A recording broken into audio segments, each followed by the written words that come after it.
Justin Gaethje versus Max Holloway, UFC 300 for the BMF title, but who cares? It's really just a fantastic historical fight.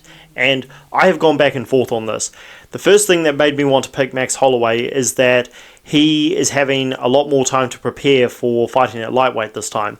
He has talked about in interviews, and I already figured this when the fight happened, that when he rematched Dustin Poirier, he really just got the call on short notice, and it was not pre-planned, so he didn't have time to build into the weight class, and he just moved there by being able to eat a little bit more. And that was painfully obvious when he was fighting Dustin Poirier. Poirier was a guy who clearly had bulked up into the division over a few years, whereas Holloway, again, just got there by having to cut less weight. And he got handled in that fight. Dustin Poirier lit Max Holloway up, and even if Max Holloway had more strength and more size to him, the fight would have been difficult. I probably would have picked Poirier to win anyway because he picked Max Holloway apart throughout the fight, and Max Holloway's cardio may have been affected if he was bigger. So we don't know what Max Holloway's cardio is going to look like in this fight. But the thing is, Justin Gaethje has shown a lot of improvements. I mean, I was really impressed with his victory over Rafael Fiziev because I thought he was going to get annihilated in that fight. And Justin Gaethje kind of rubbed me the wrong way after his loss to Khabib Nurmagomedov, but he has won me over since his loss to Charles Oliveira. The way he has handled himself has made him an all-time great lightweight.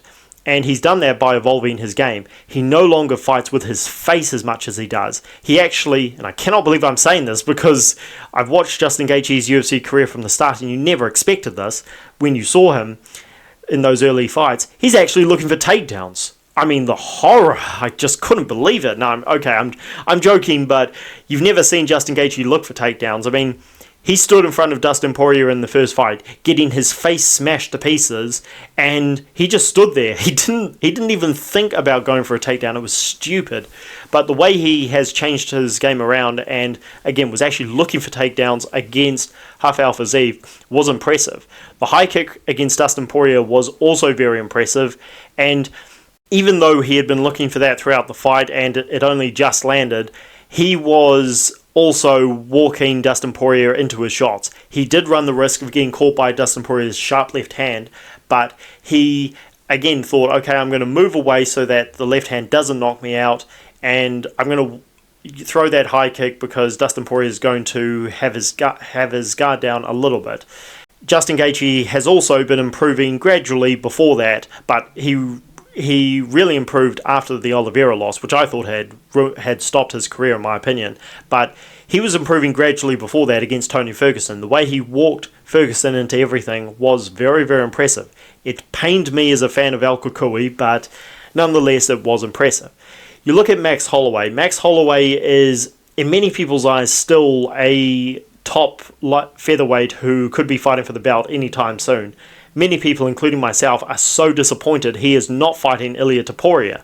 But nonetheless, this is a fantastic fight. And Max Holloway's career is interesting because after those defeats to Volkanovski, you did get the question in your head, is he done or is he just a guy who cannot beat Alexander Volkanovski? And it turns out to be the latter, because against Arnold Allen, he had one thing he really had to stick to in that fight, and that was the jab. Because Arnold Allen, as good as he is, as formidable as he is when he's aggressive, he does not slip jabs well. And he doesn't even use his jab a lot. So Max Holloway was able to control him for the most part in that fight, simply by using the jab. And it was very impressive. This may shock people, but I started having questions about Max Holloway's ability moving forward in this fight against Gaethje when I rewatched the Chan Sung Jung fight. I know he knocked the Korean Zombie out, but let's be real. The Korean Zombie had been out for over a year. He had been through Lord knows how many surgeries. He was shot to pieces, and he tagged Max Holloway in that fight a lot of times, and I started thinking, if the Korean Zombie's chin wasn't gone, then I might have actually picked him to win that fight. Because again, Max Holloway was getting lit up at times.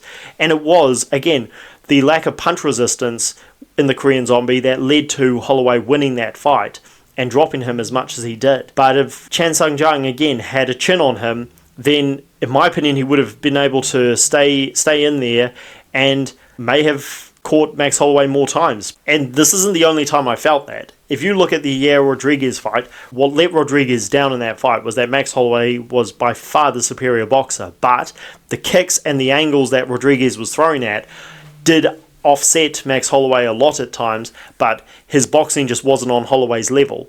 Whereas Justin Gaethje, unlike the Korean Zombie, his chin has not gone. Unlike Yair Rodriguez, he's not, of course, the kicker he is, but he does have fantastic punching power. And even though Justin Gaethje still looks a little awkward the way he moves around, there is a method to his madness, the way he walks his opponents onto shots. And it is, again, quite impressive how he's able to do it. Max Holloway, I don't know if he's going to be able to take all of Justin Gaethje's counters. I know he's bulked up for this fight, etc., but Max Holloway's defense is still going to be the same. And again, as much as Justin Gaethje used to be the human punching bag of human punching bags, and he looks very awkward the way he moves around, his defense is actually more sophisticated than Max Holloway's. He puts more thought into it. He puts more emphasis on it.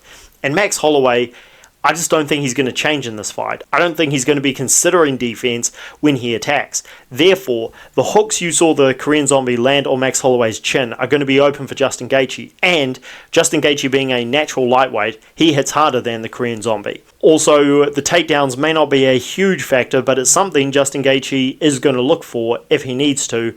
Max Holloway, I don't think he'll get taken down by Justin Gaethje, but there is going to be the question of when they start breaking away from the clinch, will Max Holloway be able to land one of those looping shots? Because Justin Gaethje has better compact shots. His hooks are better. They are more accurate. They have less of a read on them than Max Holloway's long punches. And Max Holloway likes when fighters stand in front of him presenting a target. Justin Gaethje, again, he looks very hittable, but the way he moves around is, again, I can't get over how it's deceptively good. So there are a lot of things in this fight when I look at it that make me want to pick Justin Gaethje, and that is what I'm going to do. Again, Max Holloway, I'm sure he's going to be bigger, stronger for this fight, but that's not going to improve your defense. And Max Holloway's cardio also might not be superhuman level if he is bigger. So that's the question. But what's making me pick Justin Gaethje is Max Holloway's poor defense and the fact that I feel out of the two fighters who, again, have made careers on taking punches, being in exciting fights, never giving up, and their chins lasting for the most part, Justin Gaethje has shown improvements and more mindfulness about having to improve his game and change it. Max Holloway, not so much. He looks like he's prepared to fight the same way until the wheels fall off. And I think Justin Gaethje is going to catch him multiple times in this fight with heavy shots, heavy hooks, heavy uppercuts. His kicks, in my opinion, may also be damaging, particularly to the legs of Max Holloway, but the kicks are really just to set up the punches. And Max Holloway, he sacrifices defense for offense. I don't think it's going to work against Justin Gaethje when he's, again, trying to walk Max Holloway onto his shots. So my prediction is Justin Gaethje, I'm going to go out on a limb here, 4th round TKO. I think those hooks would have built up over time, and Max Holloway, I don't know if he's going to be able to take all of it. So I'm going with Justin Gaethje by 4th round TKO. Let me know your thoughts down below. Who are you picking and why? Like the video and subscribe to the channel for more, as always.